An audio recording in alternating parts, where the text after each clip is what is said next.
नमस्कार। आज हम डिस्कस करेंगे इंपॉर्टेंट नेशनल इंटरनेशनल अफेयर के क्वेश्चन। आपको पता है कि पेपर 1 में जो है नेशनल इंटरनेशनल अफेयर के क्वेश्चन जो है वो 30 नंबर के जो है वो पूछे जाएंगे और हर एक क्वेश्चन जो है वो बहुत ही इंपॉर्टेंट है और डेफिनेटली आपके आने वाले एग्जाम्स में बहुत ज़्यादा हेल्प ये करने वाले हैं। तो क्वेश्चन नंबर 1 से जो है वो डिस्कशन को स्टार्ट करेंगे। क्वेश्चन नंबर 1 को स्टार्ट करें उससे पहले पीजीटी पेपर 1 उसकी टेस्ट सीरीज़ अगर आपको प्रैक्टिस करनी है तो नीचे डिस्क्रिप्शन बॉक्स कमेंट बॉक्स में जो है वो लिंक दिए गए हैं, वहाँ से आप प्रैक्टिस कर सकते हैं और पीजीटी पेपर 1 को आप एक बहुत अच्छी शेप जो है वो दे सकते हैं। अगर पेपर 2 में आपके नंबर क्लैश कर जाते हैं तो पीजीटी पेपर 1 में ही आपके नंबर देखे जाएंगे और पीजीटी पेपर 1 में पास होंगे तभी पीजीटी पेपर 2 का भी फायदा है। और पीजीटी पेपर 1 पेपर 2 में नेगेटिव मार्किंग है तो आपको बड़े अच्छे से जो है चीज़ों के साथ डील भी करना है। तो चलिए प्रैक्टिस करनी है तो नीचे लिंक दिया गया है, वहाँ से कर सकते हैं। सबसे पहला क्वेश्चन देखिए, बोलते हैं which is included in the latest list of intangible cultural heritage by UNESCO. तो यूनेस्को ने है अभी क्या किया है, अपनी जो इंटेंजिबल यहाँ इसकी जो अमूर्त सांस्कृतिक विरासत है उसकी नवीनतम सूची में जो है वो एक आइटम को जो है वो शामिल किया है। बोलते हैं वो कौन सी कल्चरल आइटम है जिसको शामिल किया गया है। ये सीधा 2 नंबर का क्वेश्चन बनेगा। 100% श्योरिटी है कि ये क्वेश्चन एग्जाम में पूछा जाएगा। तो सिंपल 2 नंबर हैं ये आपके, इसको ये मान के चलिए आप, एक क्वेश्चन के 2 नंबर हैं तो ये 2 नंबर का सीधा क्वेश्चन आपके लिए बनेगा। ये गरबा जो है ना, गरबा को अभी ऐड किया गया है, ऑप्शन बी जो है वो सही आंसर है।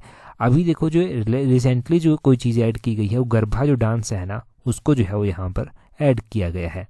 अब देखो यूनेस्को ने इसको ऐड किया है तो यूनेस्को का पूरा नाम क्या है? यूनेस्को का पूरा नाम है United Nation Educational Scientific and Cultural Organization. अब इंडिया में ना टोटल कितनी ऐसी कल्चरल आइटम्स हो गई हैं जिनको यूनेस्को ने जो है अपनी लिस्ट में शामिल कर लिया है। तो इस तरह की आइटम्स जो इंटेंजिबल कल्चरल आइटम है ना, यूनेस्को ने अभी तक पॉपुलर अगर हम बात करें 15 आइटम इंडिया की ऐसी हैं जिनको ऐड ये कर चुका है। तो 15 आइटम ऐसी हैं जिनको ये ऐड कर चुका है अभी तक इंडिया की। अगर लास्ट टाइम किसी चीज़ को ऐड किया गया था तो लास्ट टाइम जो था वो दुर्गा पूजा को जो था वो ऐड किया गया था। कोलकाता की जो दुर्गा पूजा है ना उसको यहाँ पर ऐड किया गया था यूनेस्को की इंटेंजिबल कल्चर आइटम में। और आपने ये भी ध्यान रखना है कि गरबा डांस कहाँ का है। तो गरबा आपको पता है गुजरात का जो है ये पॉपुलर डांस है। अब यूनेस्को ने किया है तो फोकट में कोई भी आपको 2 नंबर नहीं देगा, किसी भी एंगल से क्वेश्चन पूछा जा सकता है। पहला क्वेश्चन बना कि ये 15th नंबर की आइटम है गरबा, गुजरात का ये डांस है। और आपने ध्यान रखना है कि यूनेस्को का पूरा नाम क्या है, यूनेस्को का हेडक्वार्टर कहाँ पर स्थित है, पेरिस इसका हेडक्वार्टर जो है वो स्थित है, पेरिस में इसका हेडक्वार्टर स्थित है।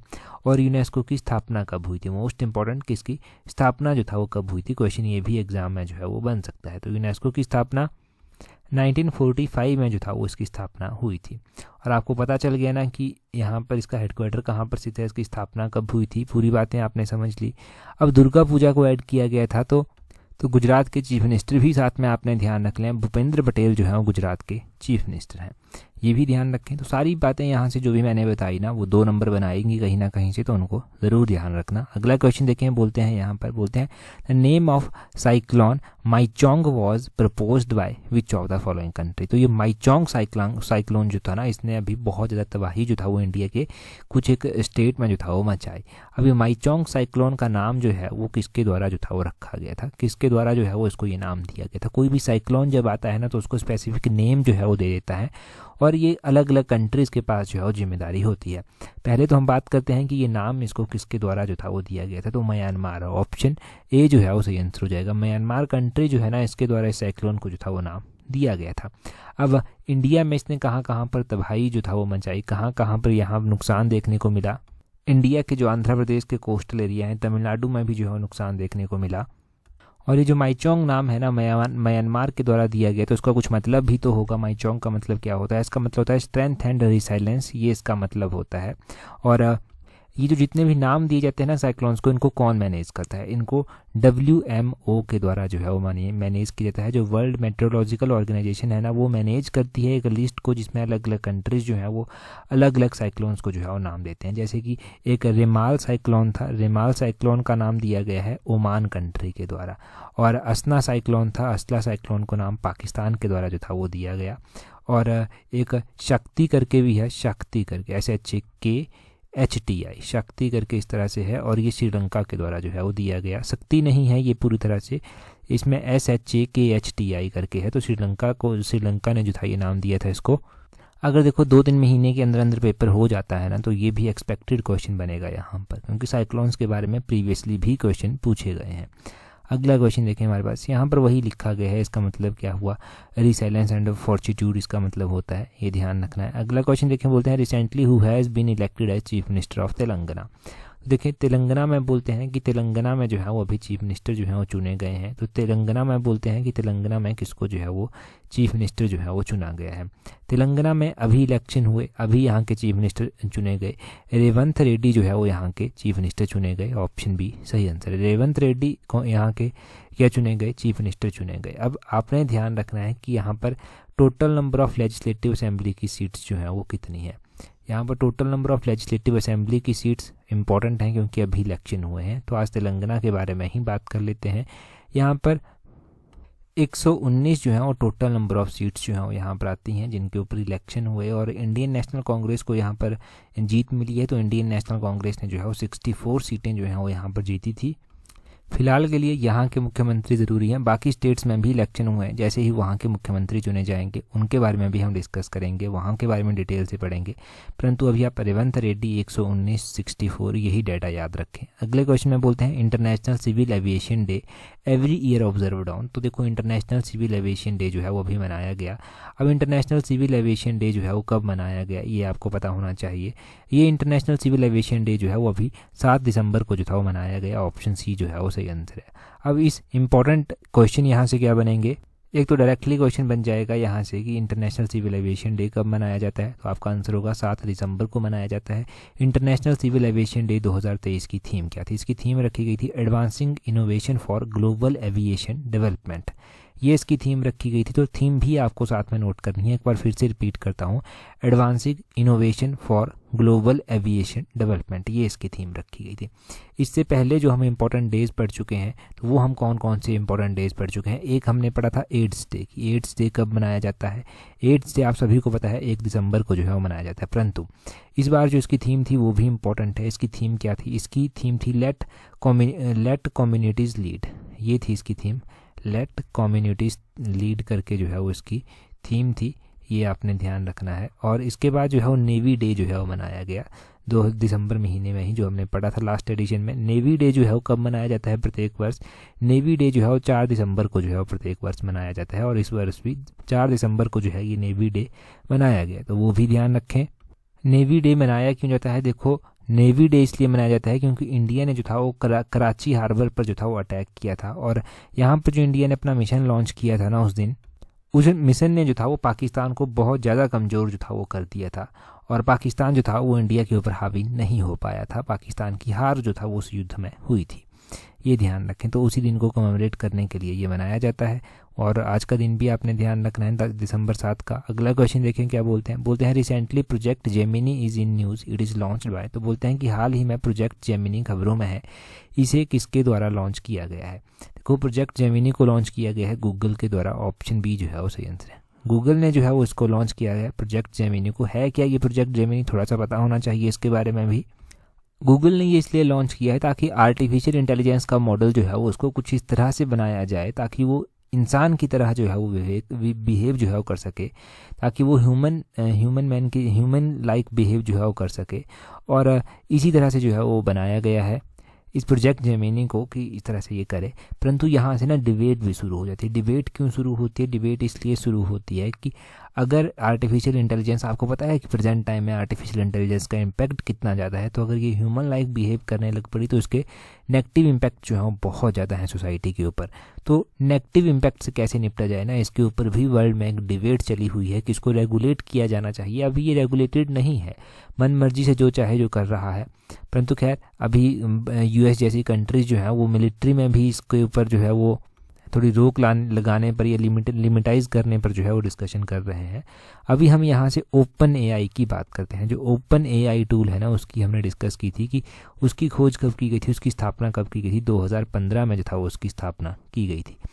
एआई का मतलब ही आर्टिफिशियल इंटेलिजेंस होता है। चैट जीपीटी हम आज के टाइम में देखते हैं, ओपन एआई जो है वो वहीं से निकलता है। ओपन एआई से ही जो है चैट जीपीटी जैसी चीज़ें निकलती हैं। अब देखो जब चैट जीपीटी आया ना तो चैट जीपीटी से निपटने के लिए ना गूगल को भी समस्या फंस गई कि किस तरह से निपटा जाए उसके साथ।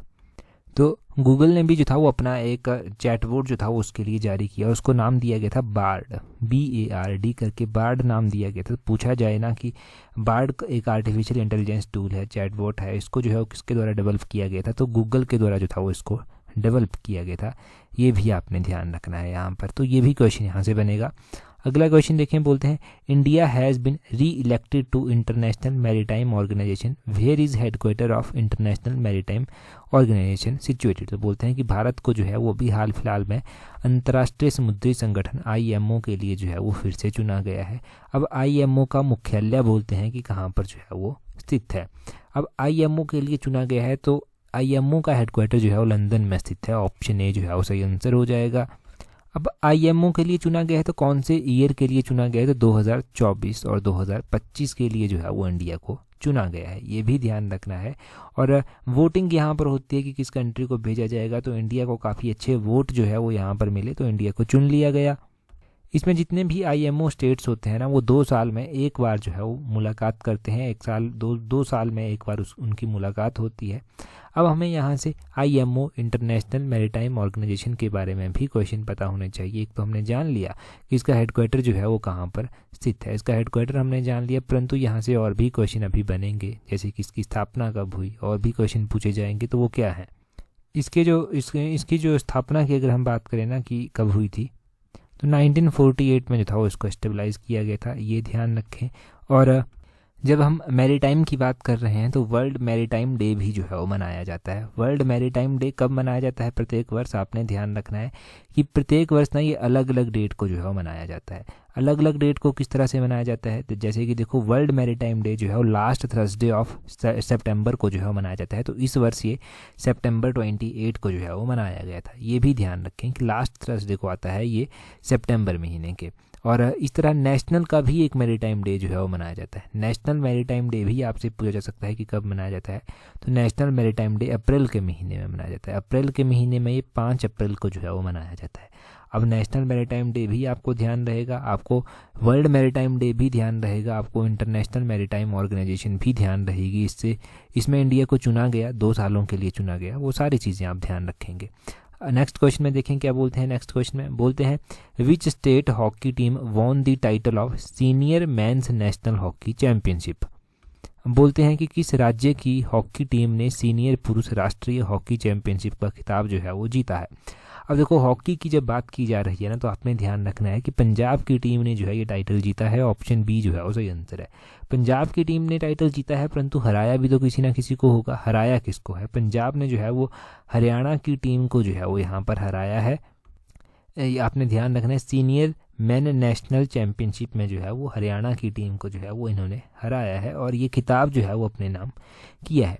यहाँ से एक और इवेंट हमें अभी देखने को मिला, हमें देखने को मिलता है कि विश्व कुश्ती संघ जो है ना, जो वर्ल्ड रेसलिंग फेडरेशन है ना, उसने जो है वो भारत की जो कुश्ती संघ है ना उसकी सदस्यता को जो है वो निलंबित कर दिया है। क्योंकि इंडिया में जो इलेक्शन होते हैं ना, जो भारतीय कुश्ती संघ के चुनाव होते हैं, उनको बार बार स्थगित किया गया, वो इलेक्शन नहीं हो सके, तो उनको जो है उसके कारण जो है वो जो विश्व की कुश्ती संघ है उसने जो है वो भारत के कुश्ती संघ की सदस्यता को जो है वो रद्द कर दिया, निलंबित कर दिया।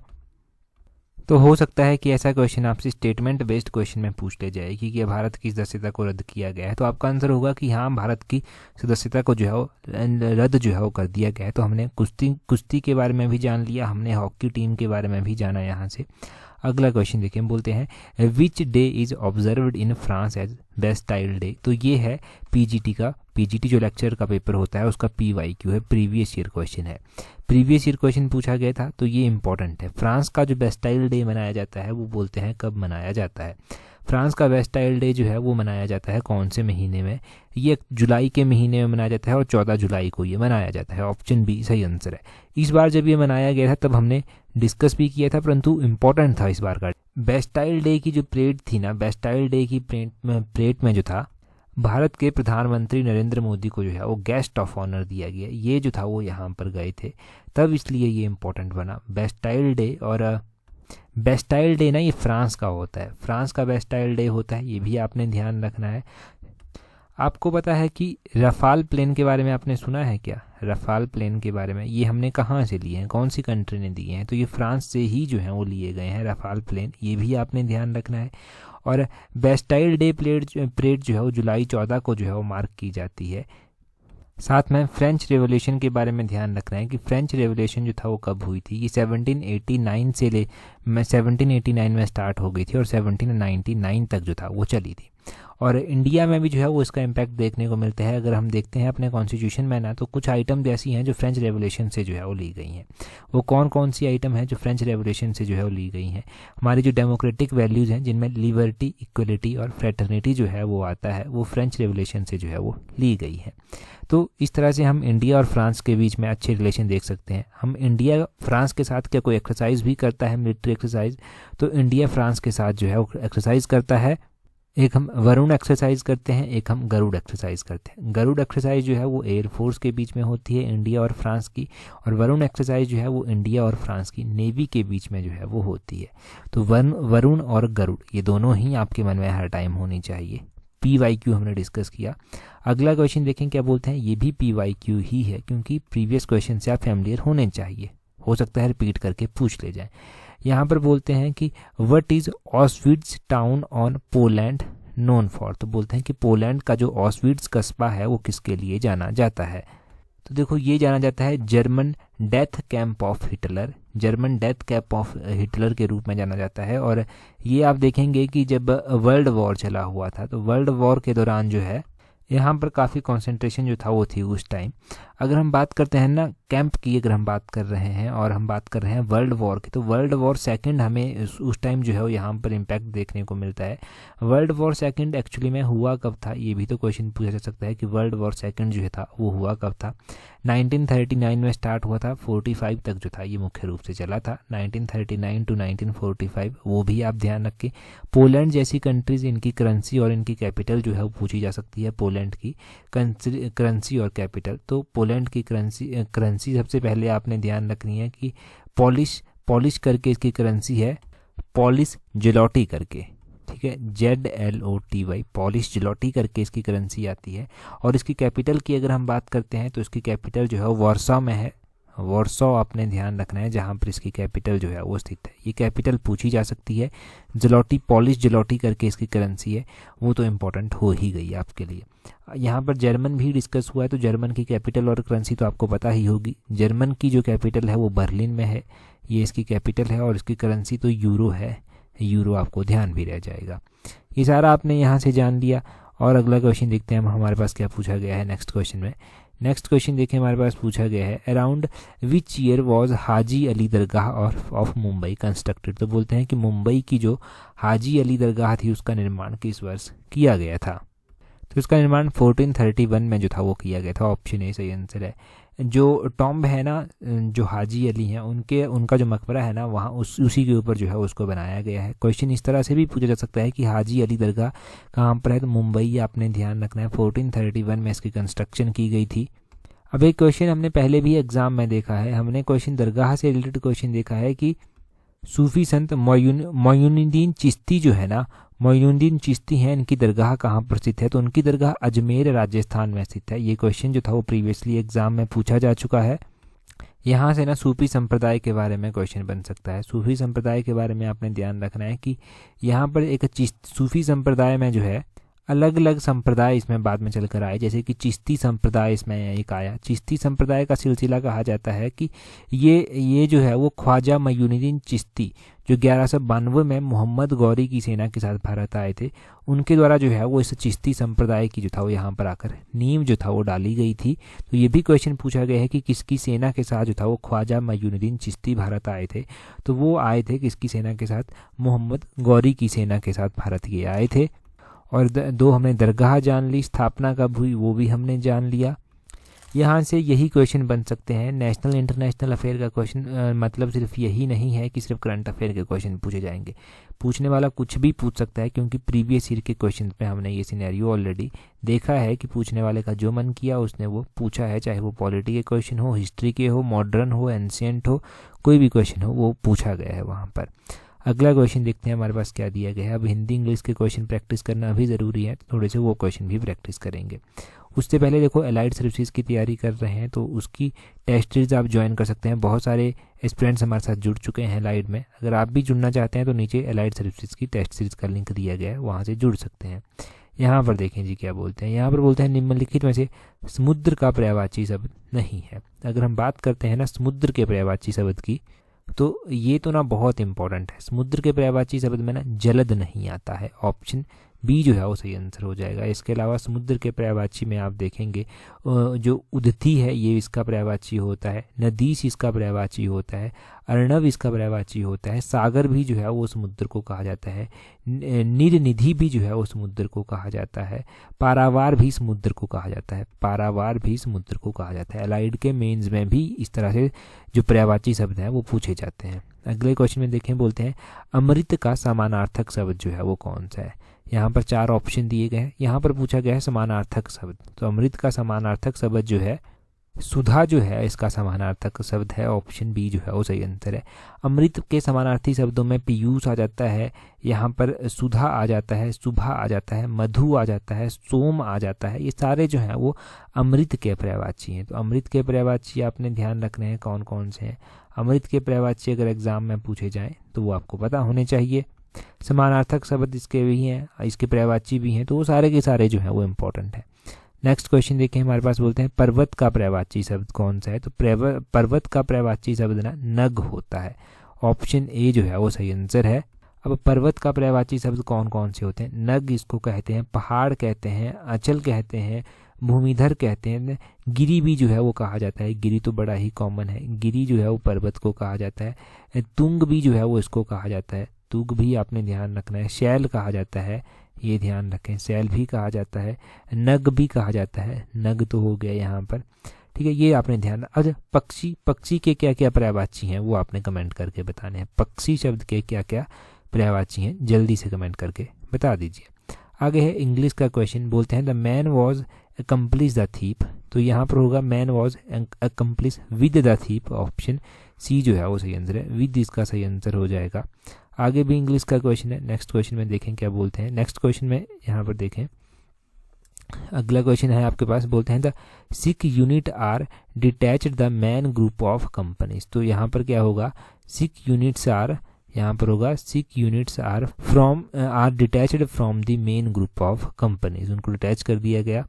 आगे बोलते हैं choose the one which express the best meaning of the given word. तो डेरोगेटरी यहाँ पर दिया गया है, इसका बेस्ट मीनिंग बताना है जो इनमें से रिफ्लेक्ट करता है। डेरोगेटरी क्या होता है, डेरोगेटरी होता है अपमान करना, उसका इंसल्ट करना आप कह सकते हैं, डिसरिस्पेक्टफुल आप कह सकते हैं, ये इसका मतलब होता है डेरोगेटरी का, अपमानजनक एक तरह से। और इसका जो साइनोनियम या फिर बेस्ट मीनिंग इनमें से अगर कोई रिफ्लेक्ट करता है तो वो डिसप्रेजिंग करता है। इनके एक तो है ना प्रेज, प्रशंसा करना, परंतु डिसप्रेज करना, उसकी प्रशंसा नहीं करना, प्रशंसा करना एक तरह से, ये जो है वो इसका बेस्ट मीनिंग साइनोनियम जो है वो आ जाएगा। तो ऑप्शन डी इसका सही आंसर हो जाएगा। क्वेश्चन देखें जी क्या है, बोलते हैं India's prime minister Narendra Modi has proposed hosting the conference of parties of UNFCC in which year. तो बोलते हैं कि प्रधानमंत्री नरेंद्र मोदी ने जो है वो किस वर्ष UNFCC की पार्टियों के सम्मेलन की मेजबानी करने का प्रस्ताव अभी हाल फिलहाल में रखा है। 4 ऑप्शंस आपके पास दिए गए हैं। ये हमने लास्ट एडिशन में डिटेल से डिस्कस जो था वो किया था। बाकी PDF तो आपको टेलीग्राम चैनल पर मिल जाएगी। टेलीग्राम पर ज्वाइन करने के लिए अपने टेलीग्राम से इस तरह से सर्च करना @allexam31, आपको हमारा टेलीग्राम चैनल मिल जाएगा। यहाँ पर आपको इंपॉर्टेंट PDFs मिल जाएंगी, इंपॉर्टेंट नोटिफिकेशंस जो एग्ज़ाम में आपकी हेल्प करती हैं वो मिल जाएगी। जो भी एग्ज़ाम में हेल्प करता है वो सब आपको यहाँ पर मिल जाएगा। आज की इस वीडियो में इतना ही है। That's all for today. Thank you very much for watching and listening it very patiently.